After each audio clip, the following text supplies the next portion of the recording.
All right, 3-2, we're talking now about only parallel lines and transversals and what happens to those 4 different angle pairs that we talked about. So by the end of today, we should be able to prove and use theorems about the angles formed by a parallel line and a transversal, parallel lines and a transversal. So in this picture, I want you to go ahead and write those arrows. Remember, these arrows mean that these lines are going to be parallel. And then this, again, is our transversal. That's the line that intersects 2 or more lines. Okay, so we've already talked about corresponding angles, alternate interior angles, alternate exterior angles, and same side interior angles. But just again, to go over it again, if we labeled these angles, there's lots of different corresponding angles. I only want to talk about angle 1 and angle 3. I can prove this to you in class, but because we have parallel lines, these are always going to be congruent to each other. So the corresponding angles postulate says that all corresponding angles are going to be congruent.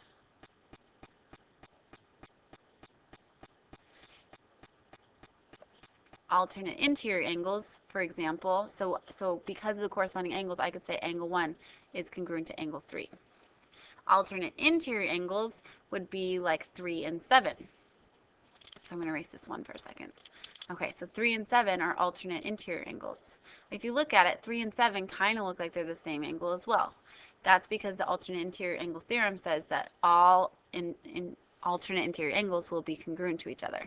So that means angle 3 is going to be congruent to angle 7. They're going to be the same size. Alternate exterior angles are, for example, 4 and 8. So 4 and 8, notice they're outside of those parallel lines and they're on opposite sides of the transversal. Again, if you look at them, they kind of look the same. That's because alternate exterior angles theorem says, again, that all alternate exterior angles will be congruent, or alternate exterior angles will be congruent. So for example, angle 4 is going to be congruent to angle 8. The other ones would be 1 and 5. So you could also say angle 1 is congruent to angle 5. Now that doesn't mean that angle 1 is the same size as angle 4. If you look at it, angle 1 looks bigger than angle 4. Okay, so far they've all been congruent. That's the easy part. Same side interior angles, you guys are pretty good at noticing those. Those are like the 7 and 6. 7 and 6. If you look at 7 and 6, they don't look like the same, they're the same size. 7 is an obtuse angle, right? It's bigger than 90 degrees.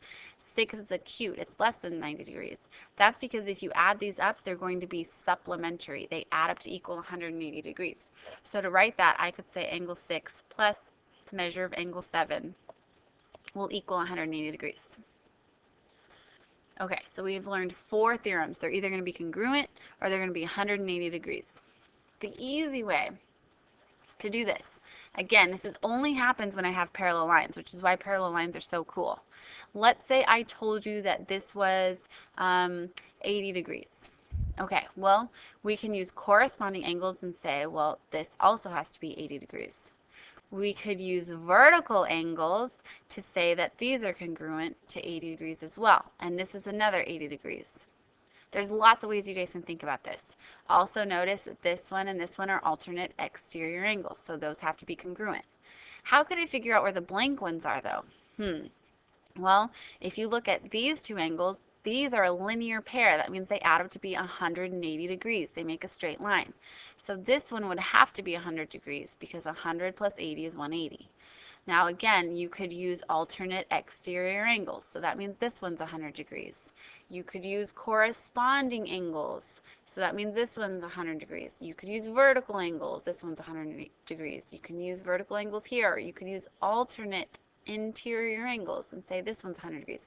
There's so many ways you can look at this.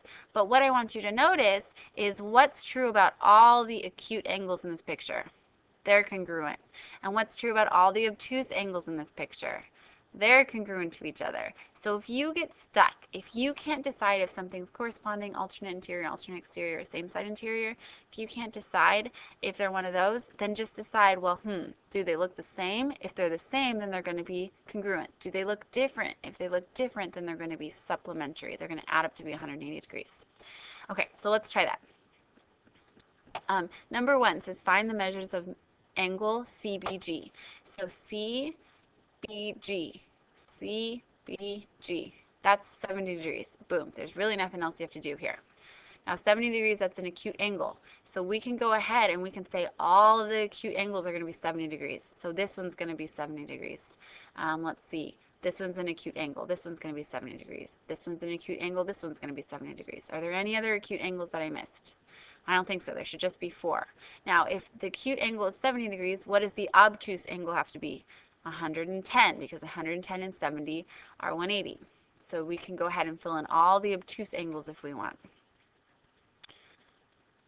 So now we know all the angle measures. So if I wanted you, so now you can just read the angles and figure it out, right? So let's see, number 1, DCE would be D to C to E, so 5x. So we know that that's going to be 110 degrees. We already said that. And then BCF, let's see, B is right here. So BCF, that's this one right here. So that's going to be 110 degrees. Now let's say I wanted you to go ahead and let's add this on. Let's say I wanted you to solve for x. There's lots of ways you guys can do that. Well, let's look at just this highlighted angle. We know that 5x has to equal 110. So if I wanted you to do some algebra, you could say 5x equals 110, divide both sides by 5, and then that'll be what x equals. Okay? So I don't know what that is. 22? Cool. If you plug it in here, it should still work. Okay. So I know that was really tricky. Number 2 and number 3 should be an easier question. So go ahead and try to do number 2 and number 3. I'll check this in class. Okay, last one I'm going to do with you guys. Let's skip to number 3. Let's skip to number 4. I'm going to do number 4. You guys are going to do number 3. I'm going to check it in class. Oops, I double did the 3. Sorry about that. Okay, so number 4, we're looking at this picture right here. It says find the measure of angle ABD. ABD is this one, and I know it's kind of hard to tell, but this 2x plus 10 goes to this angle, and this 3x minus 15 goes to this angle. Okay, so if you look at these, again, there's different ways you can think about it. I'm going to say that these look like alternate interior angles. And looking at the back of on the front of the paper, I know that they're going to be congruent to each other. Now, that's one way you can think about it. Another way to think about it is this one looks like an acute angle, and this one looks like an acute angle. That'll work sometimes, not all the time. So I want you to also know that they're alternate interior angles and that those are congruent. Since they're congruent to each other, notice I don't tell you what any of the other angles are. I didn't say anything is like 10 degrees and anything is 20 degrees or anything. So that means we're going to have to actually solve for x. So since they're equal to each other, I'm going to say 2x plus 10 equals the 3x minus 15. I'm going to set them equal to each other because alternate interior angles are congruent. And now I'm going to do my algebra. There's an x on this side and an x on this side. So I'm going to subtract an x, and I'm going to say 10 equals x minus 15. And then to get rid of this negative 15, I'm going to add it to both sides. So now I know that x equals 25. And some people are going to stop there and do their happy dance. Go back and read the question. It says find measure of angle ABD. That's the highlighted one. So that means I'm going to need to plug it in. So angle ABD was 2x plus 10. So 2 times 25, oops,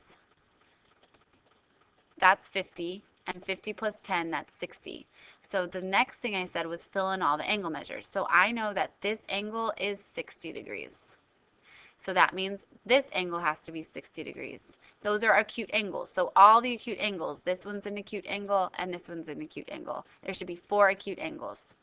Now the obtuse angle will be supplementary. So if this one's 60, then this one has to be 120, because 120 plus 60, they're a linear pair. They make 180. So that this one's an obtuse angle, that's 120. This one's an obtuse angle, that's 120. And this one's an acute angle, so that's 120. All right, so that's what I want. That's the same kind of process you're going to do for number 3.